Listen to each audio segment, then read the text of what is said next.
Example number 16. A fire occurred in the godown of Apurva on 15 September 10. 15/9/10ના રોજ અપૂર્વાના ગોડાઉનમાં આગ લાગી, destroying the entire stock except goods worth ₹50,000. ₹50,000ની કિંમતના માલ સિવાયનો બધો જ માલ બળી ગયો. The goods are insured for ₹1,60,000 with average clause. સરેરાશ કલમને આધીન ₹1,60,000નો માલનો વીમો લેવામાં આવ્યો હતો. The firm is selling of goods so as to earn 20% profit on sales.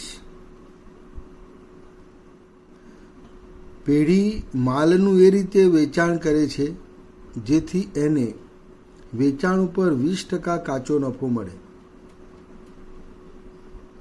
Calculate the amount of claim from the following information.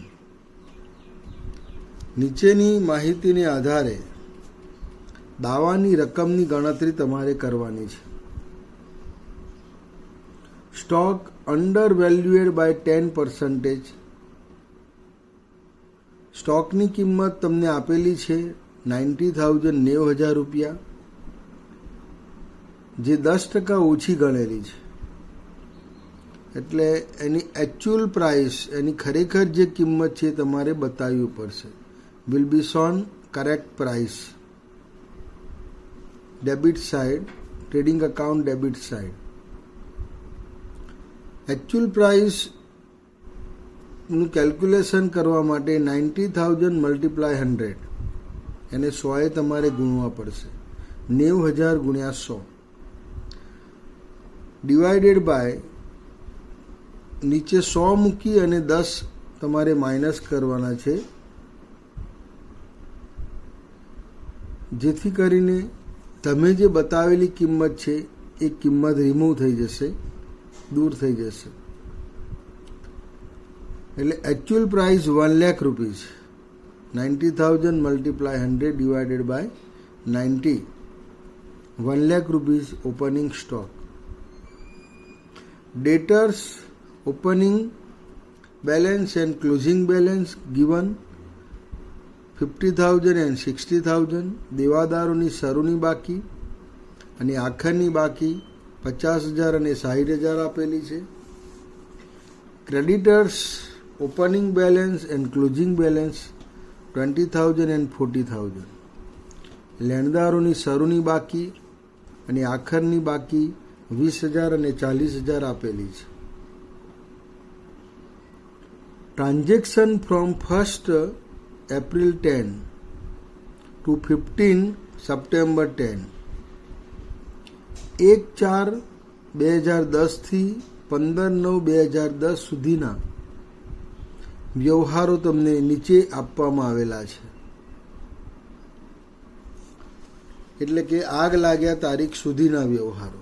15/9/2010ના રોજ આગ લાગી ત્યાં સુધીના વ્યવહારો તમને આપેલા છે. કેશ રિસીવ્ડ ફ્રોમ ડેટર્સ, દેવાદારો તરફથી મળેલી રોકડ. Total 1,90,000, 1,90,000, including recovery of bad debts ₹10,000. એમાં ઘાલખાત પરતના ₹10,000નો સમાવેશ થાય છે. એટલે ઘાલખાત પરત તમારે પહેલાં બાદ કરવી પડશે. 10,000 bad debts, recovery of bad debts will be deducted from total 1,90,000. 1,90,000 માંથી તમારે 10,000 બાદ કરવા પડશે. એટલે 1,80,000 credited to debtors account. દેવાદારના ખાતે તમારે 1,80,000 જમા કરવા પડશે. કેશ પે ટુ ક્રેડિટર, લેણદારો ને ચૂકવેલી રોકડ. આપણી પાસેથી રોકડ ગઈ છે એટલે કેશ અકાઉન્ટ ક્રેડિટ થશે અને ક્રેડિટેડ અકાઉન્ટ ડેબિટ થશે. એટલે ડેબિટેડ ક્રેડિટર અકાઉન્ટ ₹2,15,000 2,15,000ની રકમથી લેણદારનું ખાતું ઉધારવું પડશે. ડિસ્કાઉન્ટ અલાઉડ ટુ ડેટર્સ દેવાદારને મંજૂર કરેલ વટાવ. દેવાદારને આપેલો વટાવ ક્રેડિટેડ ડેટર્સ અકાઉન્ટ 20,000 20,000ની રકમથી દેવાદારનું ખાતું તમારે જમા કરવું પડશે. કારણ કે દેવાદારને વટાવ આપો એ તમારા માટે ખર્ચ છે. ખર્ચ ખાતું ઉધારાશે અને દેવાદારનું ખાતું જમા થશે. Expenses account debited and debtors account credited. Discount received from debtors લેણદારો તરફથી મળેલો વટાવ 5,000 ઇન્કમ છે. ઇન્કમ ક્રેડિટ થશે અને લેણદારોનું ખાતું ઉધારાશે. Creditors account debited and discount account credited. લેણદારોનું ખાતું ઉધારાશે ડેબિટેડ અને ડિસ્કાઉન્ટ ક્રેડિટ થશે. બેડ ડેટ રિટર્ન ઓફ ગાલખાત માડીવાડી. Bad debt return expenses debited and credited debtors account ₹10,000. ગાલખાત એ ખર્ચ છે. દેવાદારનું ખાતું જમા કરવામાં આવશે કારણ કે માડી વાળેલ છે અને ગાલખાત નુકસાન છે એટલે એનું ખાતું ઉધારવામાં આવશે. ગુડ્સ વિથડ્રોન ફોર પર્સનલ યુઝ અંગત વપરાશ માટે માલનો ઉપાડ. ક્રેડિટેડ ટ્રેડિંગ અકાઉન્ટ વેપાર ખાતું તમારે જમા કરવાનું છે. કેશ સેલ્સ રોકડ વેચાણ credited trading account. Cash purchase રોકડ ખરીદી ડેબિટેડ ટ્રેડિંગ અકાઉન્ટ. વેપાર ખાતું ઉધારાશે.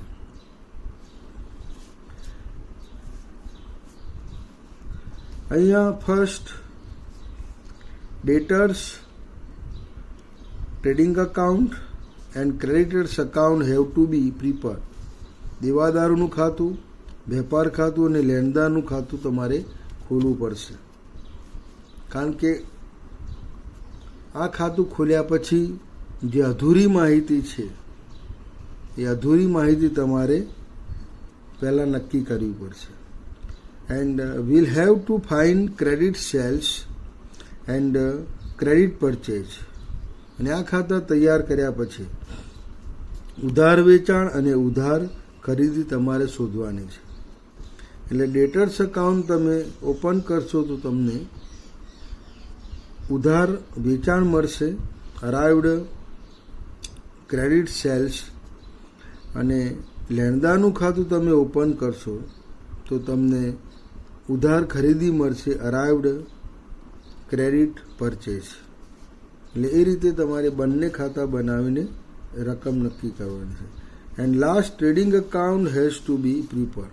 અને છેલ્લે તમારે વેપાર ખાતું તૈયાર કરવાનું છે જેથી કરીને તમને closing stock has to be found. આખરનો સ્ટોક તમને મળશે, શોધવો પડશે. એટલે કે તમારે આખરનો સ્ટોક અહીંયા શોધવાનો છે. અહીંયા મેં બધી જ એન્ટ્રી તમને સમજાવી દીધી છે. સ્ટોક વેપાર ખાતાની ઉધાર બાજુ આવશે. Stock will become debit side of trading account ₹1,00,000. Debtors opening balance debit side, closing balance credit side of debtors account. Creditor લેણદારો opening balance will become credit side and closing balance debit side. લેણદારોની શરૂની બાકી એના ખાતામાં જમા બાજુ આવશે, આખરની બાકી ઉધાર બાજુ આવશે. આ બધા જ વ્યવહારો મેં તમને સમજાવી દીધા છે. એટલે ફર્સ્ટ વી પ્રિપેર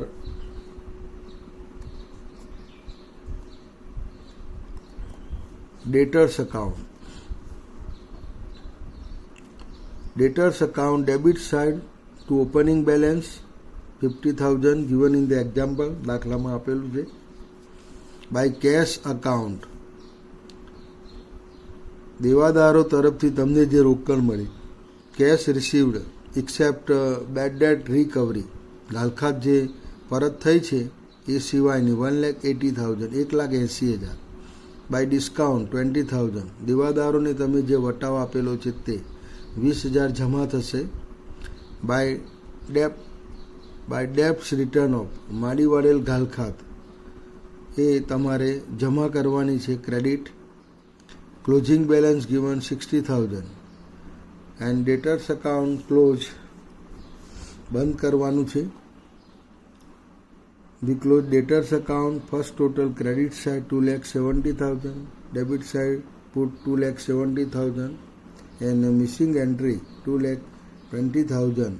Arrived credit sales. આપણને ઉધાર વેચાણ મળશે. દેવાદારોનું ખાતું આ રીતે બનાવી શરૂની બાકી તમારે ઉધાર બાજુ મૂકવાની છે, આખરની બાકી જમા બાજુ મૂકવાની છે. દેવાદાર તરફથી મળેલી રકમ એ તમારે જમા બાજુ મૂકવાની છે, એને આપેલો વટાવ જમા બાજુ. માડી વાળેલ ગાલખાત બેડ ડેટ્સ રિટર્ન ઓફ, માડી વાળેલ ગાલખાત 10,000 તમારે જમા બાજુ લખવાનું છે અને એનું ખાતું બંધ કરીને ઉધાર બાજુ જે તફાવતની રકમ આપણને મળશે એ ઉધાર વેચાણ હશે. નેક્સ્ટ, ક્રેડિટર અકાઉન્ટ, લેણદારોનું ખાતું. Opening balance will become credit side, closing balance will become debit side. Cash paid cash, creditor account debit side. Discount received from creditors, credit account debit side. And now we close credit account 2,60,000, total 2,60,000 and missing entered credit side 2,40,000. arrived credit purchasing, આપણને ઉધાર ખરીદી મળશે. લેણદારોનું ખાતું બનાવવાનું છે. જમા બાજુ તમારે શરૂની બાકી લખવાની છે, ઉધાર બાજુ આખરની બાકી લખવાની છે, એને ચૂકવેલી રોકડ ઉધાર બાજુ લખવાની છે, લેણદાર તરફથી મળેલો વટાવ ઉધાર બાજુ લખવાનો છે. જમા બાજુ તફાવતની રકમ 2,40,000 એ ઉધાર ખરીદી મળશે. આટલી વિગત શોધ્યા પછી નાવ વી પ્રિપેર ટ્રેડિંગ અકાઉન્ટ, આપણે વેપાર ખાતું તૈયાર કરીશું. Debit side first will be shown opening stock. Opening stock 90,000 multiply 100 divided by 90. 10% ઓછી કિંમતે બતાવેલો છે શરૂનો સ્ટોક, એટલે ઓછી કિંમત જે છે 90,000 છે, પણ 100 ગુણવાના અને 90 ભાગવાના. જો 5% ઓછી હોય તો 100 ગુણવાના અને 95 વડે ભાગવાના. ટૂંકમાં 100 - 10, 100 - 5, 100 - 20 એ રીતે, એટલે 1,00,000 રૂપિયા. ખરીદી ટુ પરચેઝિંગ, ક્રેડિટ પરચેજ ઉધાર ખરીદી જે આપણે શોધી છે ઉપર 2,40,000, 2,40,000. Cash purchase given in the example 1,70,000, total purchase 4,10,000. credit side by sales, credit sales ઉધાર વેચાણ 2,20,000 જે આપણે શોધેલું છે. Found cash purchase, cash sales રોકડ વેચાણ ગિવન 1,80,000, દાખલામાં 1,80,000 આપેલું છે, total 4,00,000 rupees. By withdraw goods for personal use, અંગત વપરાશ માટે ઉપાડેલો માલ 10,000 ગિવન ઇન ધ એક્ઝામ્પલ, દાખલામાં આપેલો છે, એને વેપાર ખાતે જમા કરવાનું છે, credited trading account. By closing stock એ આપણે શોધવાનો છે. To gross profit percentage given 20% on sales in the example, દાખલામાં શરૂઆતમાં તમને આપેલા છે 20%, એટલે વેચાણ ઉપર 20%, 20% ઓન સેલ્સ એટલે 80,000. હવે આપણે ટ્રેડિંગ અકાઉન્ટ બંધ કરીશું. Now we close trading account. Debit side total 5,90,000, 5,90,000. Credit side total 5,90,000. Missing entry closing stock on the date of fire, આગ લાગ્યા તારીખનો stock 1,80,000. Stock on the date of fire 1,80,000 less stock salvage બચાવેલો માલ given in the example 50,000. Amount of claim 1,30,000. વીમાની રકમ 1,60,000 આપેલી છે, given 1,60,000. Insurance have been taken over, વીમો ઊંચી કિંમતનો લીધેલો છે એટલે કે અતિ વીમો છે. Therefore not apply average clause, એટલે અહીંયા સરેરાશ કલમ લાગુ પડશે નહીં. જ્યારે આ રીતના દાખલા હોય ત્યારે તમારે દેવાદાર લેણદારનું ખાતું બનાવવાનું છે, ત્યાર પછી ખૂટતી રકમ શોધી વેપાર ખાતું બનાવવાનું છે અને આખર સ્ટોક શોધીને દાવાની રકમ નક્કી કરવાની છે. નેક્સ્ટ બી પાર્ટ્સ, બી ભાગ. From the following information of Anadi prepare a statement showing amount of claim of loss profit. નીચેની માહિતી અનાડી ને લગતી આપેલી છે, એને આધારે નફાના નુકસાનના દાવાની રકમ દર્શાવતું પત્રક તમારે તૈયાર કરવાનું છે. ડેટ ઓફ ફાયર, આગ લાગ્યા તારીખ ગિવન 1 જુલાઈ 10, 1/7/2010 આપેલી છે. ઇન્ડેમિનિટી પીરિયડ, બાંયધરી સમયગાળો ગિવન 4 મંથ, 4 મહિના આપેલો છે. But business was disturb for 3 month, પરંતુ ધંધો અસ્તવ્યસ્ત 3 માસ જ થયેલો છે. એટલે consider only 3 month indemnity period. બાંયધરી સમયગાળો 3 માસનો આપણે ધ્યાનમાં લઈશું. 1/7/10 થી from 1 July 10 two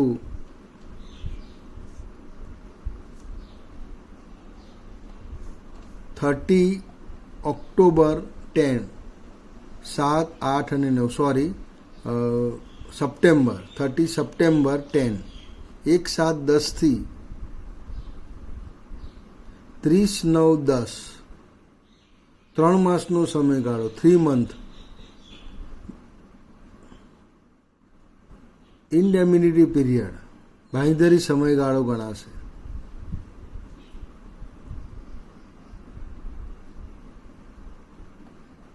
next number 4, net profit after standing charges for the year ended 31 December 2009. 31/12/9 રોજ પૂરા થતા વર્ષનો તમને ચોખ્ખો નફો આપેલો છે, net profit 1 lakh rupees. And standing charges, સ્થિર ખર્ચા તમને આપેલા છે ગિવન 20,000. એટલે gross profit 1 lakh plus 20,000.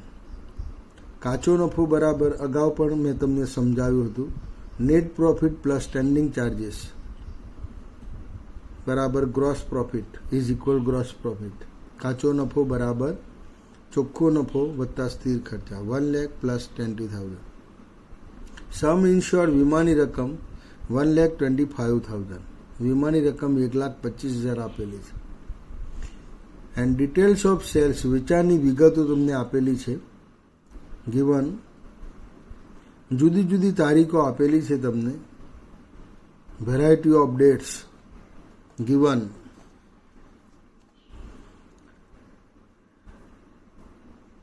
First January 2009 to 30 June 2009, 2 lakh. Next 4 lakh, 2 lakh, 1 lakh, 1 lakh. આને આધારે આપણે દાખલાની ગણતરી કરવાની છે. બાંયધરી સમયગાળો, એનું કેટલું વેચાણ તમને આપેલું છે. તો ઇન્ડેમિનિટી પીરિયડ સેલ્સ 1 જુલાઈ 10, 1/7/10 દાખલામાં last point 1st July 10 to 30 September 10, 1 lakh rupees given. બાંયધરી સમયગાળાનું વેચાણ તમને 1 લાખ આપેલું છે, પરંતુ આ જ સમયનું અગાઉના વર્ષનું વેચાણ, પ્રીવિયસ યર્સ સેલિંગ, આ જે સમયગાળો છે બાંયધરી સમયગાળો, એ જ સમયગાળાનું અગાઉનું વેચાણ, પ્રીવિયસ યર સેલિંગ, એ તમારે નક્કી કરવાનું છે. તો 1/7/9 થી 30/9/9 1st July 2009 to 30 September 9. તો અહીંયા 31/9/9 સુધીનું વેચાણ તમને આપેલું છે. 31/9, અહીંયા 30 કરી દેવાની છે તારીખ, તમારે સુધારી દેજો. 30 September 9, 1/1/9 થી આપેલું છે, એટલે 6 માસનું આપેલું છે, 6 month. પણ આ 6 માસમાંથી આ 3 માસ તમારે બાદ કરી નાખવાના છે. 1st January 2009 to 30 June 2009 will be deducted from 1st January 2009 to 30 September 9. We arrived. હવે આપણને જે મળશે તે 1/7/9 થી 30/9/10 સુધીનું વેચાણ મળશે. From 1st July 10 to from 1st July 9 to 30 September 9 એ વેચાણ મળે છે. એટલે 4 lakh minus 2 lakh એટલે 2 lakh. તો previous year selling 2 lakh minus indemnity period selling 1 lakh, એટલે શોર્ટ સેલ્સ 1 lakh, ગુમાવેલું વેચાણ 1 લાખ ગણાશે. અહીંયા જોઈ લઈએ આપણે પહેલા. ધ ડેટ ઓફ ફાયર, આગ લાગ્યા તારીખ 1st July 10, disturb time 3 month, 1/7/10 થી 30/9/10, from 1st July 10 to 30 September 10. Short sales. Sales from 1st July 2009 to 30 September 9, 2 lakh rupees. Previous year sales of indemnity period. બાંયધરી સમયગાળાના અગાઉના વર્ષનું વેચાણ. Same time. Previous year same time. And indemnity period sales, બાંયધરી સમયગાળાનું વેચાણ less 1st July 10 to 30 September 10, 1 lakh. Short sales 1 lakh. Calculation given below. તમને ગણતરી નીચે મેં આપી દીધેલી છે.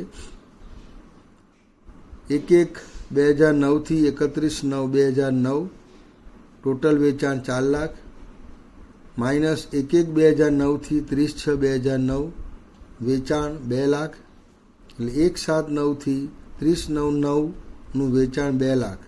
જે ઉપર આપણે ગણતરી કરેલી છે એ વેચાણ આ પ્રમાણે શોધેલું છે. આમ તમારો સૌ પ્રથમ first will be calculation short sales, ગુમાવેલું વેચાણ. તો ગુમાવેલું વેચાણ આપણને મળી ગયું 1 લાખ. હવે ત્યાર પછીના 2 પોઈન્ટ એટલે કે 2%, 2% ગણવાની છે. કેલ્ક્યુલેશન 2 ટાઈપ પર્સન્ટેજ, 2 પ્રકારની ગણતરી તમારે ગણવાની છે. First percentage of gross profit, કાચા નફાની ટકાવારી. આ જે ટકાવારી છે એ વેપારી માટેની છે, ધંધા માટેની છે, બિઝનેસ માટેની છે. Net profit of last financier plus standing charges divided by sales of last financier multiply 100. છેલ્લા નાણાકીય વર્ષનો નફો જે મેં તમને અગાઉ સમજાવ્યો. 1 લાખ રૂપિયા 1 લાખ રૂપીસ. સ્થિર ખર્ચા standing charges 20,000 divided by sales of last financial year, છેલ્લા નાણાકીય વર્ષનું વેચાણ. તો એનું કેલ્ક્યુલેશન મેં નીચે આપેલું છે, given below. Calculation given below. Sales of financial year 1/9 થી 31/9/9, 1 January September 1 January 9 to 31 September 9, 4 lakh rupees. 1 October 9 to 31 December 9, 2 lakh. Total 6 lakh. અગાઉ જે તારીખ આપેલી છે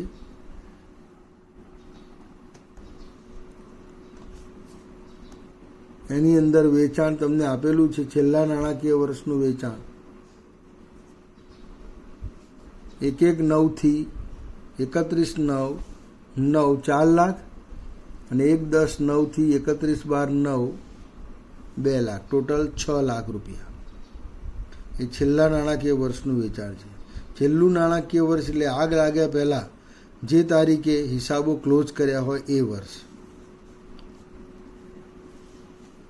date of fire, before date of fire, last financial year.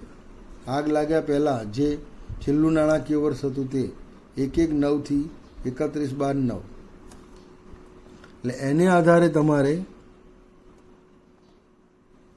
ટકાવારી શોધવાની છે કાચા નફાની. Divided by 6 lakh multiply 100, 20%.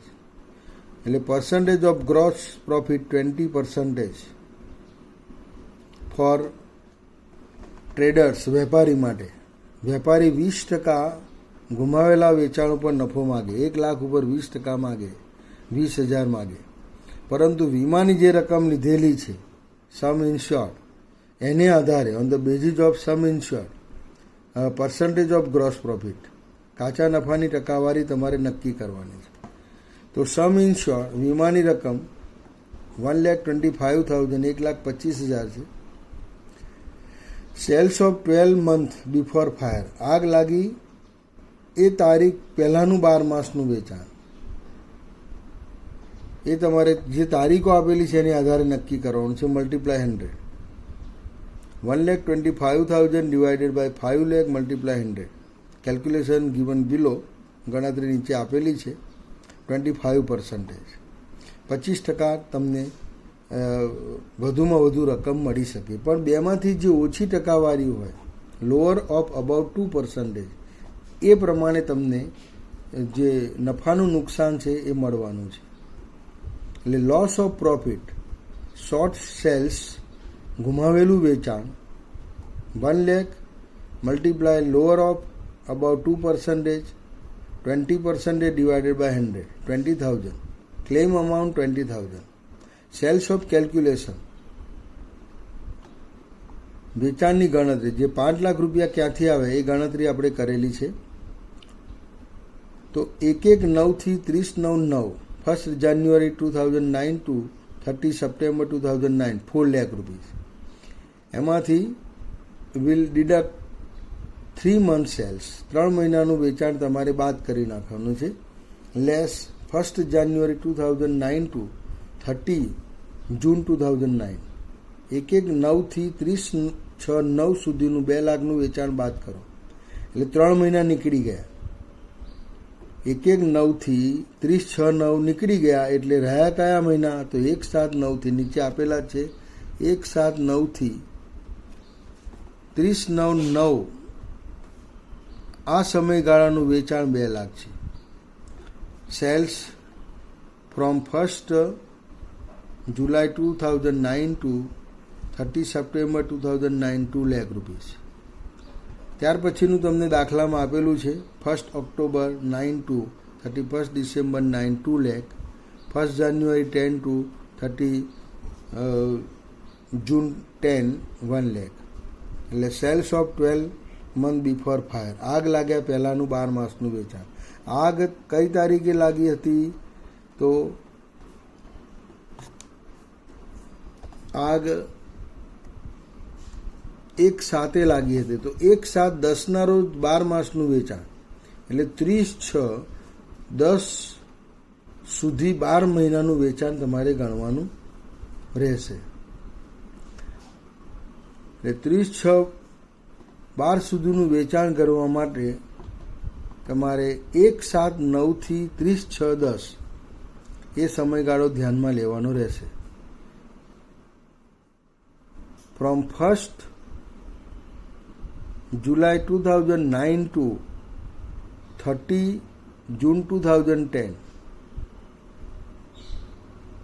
12 month sales of 12 month before fire, આગ લાગ્યા પહેલાંનું 12 માસનું વેચાણ ગણાશે. આમ જ્યારે આ રીતના દાખલા હોય ત્યારે તમારે આ રીતે ગણતરી કરવાની રહેશે. અહીંયા આ ટોપિક પૂર્ણ થાય છે. સિલેબસ પણ આ ટોપિક સાથે પૂરો થાય છે.